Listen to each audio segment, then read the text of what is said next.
Well, more questions are surrounding basketball legend Kobe Bryant's tragic death after his helicopter crashed in Southern California Sunday morning. And joining us now to discuss is a former NTSB and FAA investigator and author of the book Air Safety Investigators, Diehl. And Alan, I mean, the conditions on Sunday were particularly foggy, which even grounded law enforcement helicopters in Los Angeles.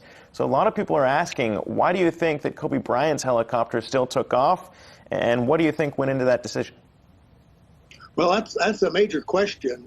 And the fact that he accepted the so-called special VFR clearance, which is basically a promise to the controllers, you're going to stay clear of the clouds. If you don't do that, you could lose your pilot's license. So he was trying desperately to do that. But the question is, why didn't he file a formal instrument flight plan request? Maybe he wasn't current. Maybe he didn't have the equipment, although I'm pretty sure that chopper was well equipped. So those are the questions that NTSB will want to deal with. And also, they'll look at his previous habit patterns. Did he scud run, as they call it? Was that one of his characteristic behaviors? So a lot of questions yet. Well, the NTSB data that's out there, right, has indicated that these crashes have become less frequent, at least when you look at data over the last couple years. I mean, going into this investigation, I mean, what are people going to be looking at in terms of breaking down what could have gone wrong here, considering the fact that they have seemingly become safer over so many years? Well, you're right. The helicopter rate and all of aviation rates are getting better, believe it or not. But they'll look at the man, the machine, and also the environment. They always do. One of the big challenges is going to be dealing with the condition of the wreckage. It'll to prove that aircraft was airworthy.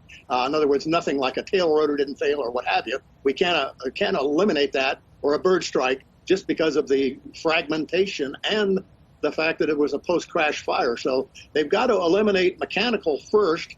Then they'll look at both environmental. They're trying to reconstruct the weather in the immediate vicinity. They've asked for witnesses that may have taken video to give those to the board, safety board.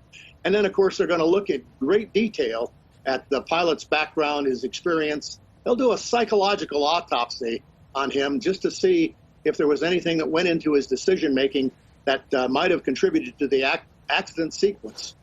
Hi, Alan. It's Heidi here. So obviously a tragedy like this really garners the attention of not just the U.S., but the world and everyone watching. So what do you think this means just for the helicopter businesses, specifically companies that are looking to provide consumers with passenger services like Uber and Blade and companies like that? Do you think regulation will become tighter going forward?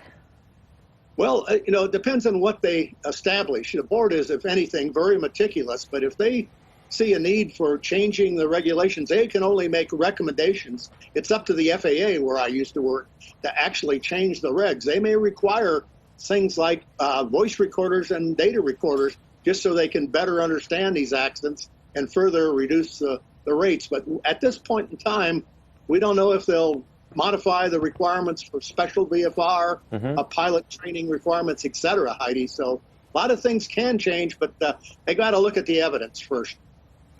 Alan, most people have a lot of experience flying aircraft, whether it's airplanes or what have you. Some people fly private jets. I've had the luxury of doing that on a number of occasions. But, my question is when you fly a helicopter, how much decision-making power does the pilot actually have, whether or not that helicopter takes off or not? Is that the same process with the FAA as traditional aircraft? Well, helicopters have slightly different rules. They can accept and fly in weather that's more marginal. And of course, the problem with helicopters, they're always close to the ground, or usually close to the ground. And so you have obstacle clearance, and it's much more difficult to fly a helicopter, frankly, than it is a so-called fixed-wing aircraft. And the accident rate reflects that. It's roughly 20% worse than the other general aviation airplane rates. Yeah, and this pilot in question had over 8,000 hours of flight time as well to go into this. But you're right. I mean, I lived out there in Orange County. It's a different terrain, especially when you throw fog into the mix. Definitely can be problematic. But Alan Diehl, thank you so much for joining us to break that down. Obviously, we'll follow the details as they come out. But thank you again. Appreciate you taking the time.